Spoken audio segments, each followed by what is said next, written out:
सुबह नाश्ते की टेबल पर बीवी ने मैगजीन में कोई आर्टिकल पढ़ा तो अपने शौहर को सुनाया कि मियाँ बीवी की ज़िंदगी मज़ीद निखर सकती है अगर वो खुलकर एक दूसरे को अपनी वो आदतें बता दें जिनसे वो एक दूसरे से खफा होते हैं।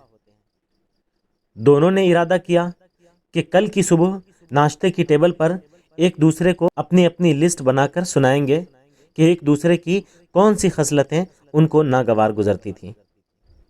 अगली सुबह दोनों नाश्ते की मेज़ पर आए और अपनी अपनी लिस्ट खोल ली।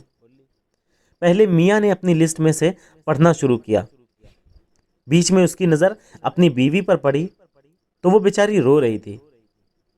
उसको कुछ समझ नहीं आया कि क्या हुआ है। उसने उससे पूछा कि तुम्हें बुरा लग रहा है तो मैं रुक जाता हूँ। वो बोली कि नहीं नहीं, प्लीज़ आप आगे बताएं। उसने अपनी सारी लिस्ट सुना डाली। फिर बीवी की बारी आई। उसने अपना कागज़ अपने खाविंद को थमा दिया। उसने देखा तो उसका कागज़ बिल्कुल कोरा था। उसकी आंखों से आंसू भी जारी हो गए। उसकी बीवी बोली कि आप जो हैं, जैसे हैं, बिल्कुल ऐसे ही मुझे पसंद है और मैं आप में कुछ भी तब्दील नहीं करना चाहती। आपकी कोई भी आदत मुझे बुरी नहीं लगती और आप जिस भी हाल में रखेंगे मैं बखुशी रह लूँगी। शौहर का दिल पसीज गया और वो बहुत पशेमान हुआ। उसने अपनी बीवी से माफ़ी मांगी और दोनों का रिश्ता मज़ीद बेहतर, पायदार और मजबूत हो गया। किसी भी रिश्ते को मजबूत बनाने के लिए ज़रूरी है कि हम दूसरे इंसान की खूबियों पर तवज्जो दें, न कि उसकी ऐब जोई करें। कभी भी किसी में बुराइयां तलाश करने से बेहतर है कि उसकी अच्छाइयां देखें। मोहब्बत एक ऐसा बेलौस जज्बा है कि हम किसी की तमाम तर कमज़ोरियों के बावजूद उससे इश्क करते हैं। दर हकीकत किसी की कमज़ोरियों से प्यार करना और उसको सहारा देना ही असली मोहब्बत है।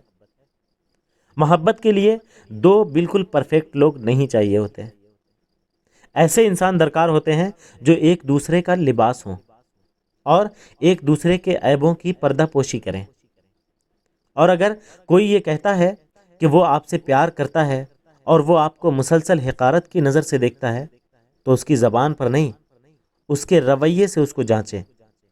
और ऐसी जहरीली रिश्तेदारियों से बेहतर है कि आप तन्हाई में वक्त बिता दें। जहरीले रिश्ते इंसान को थका देते हैं और उसकी सेहत गिर जाती है। वो जिस तरह अपनी औलाद और बुज़ुर्गों को अहमियत और वक्त दे सकता था वो नहीं दे पाता। ऐसे नाते पहचानें और पहले वक्तों की तरह पूरी ज़िंदगी बर्बाद मत करें। ऐसे रिश्ते से निकलकर अपनी और लोगों की ज़िंदगी को खूबसूरत बनाएं।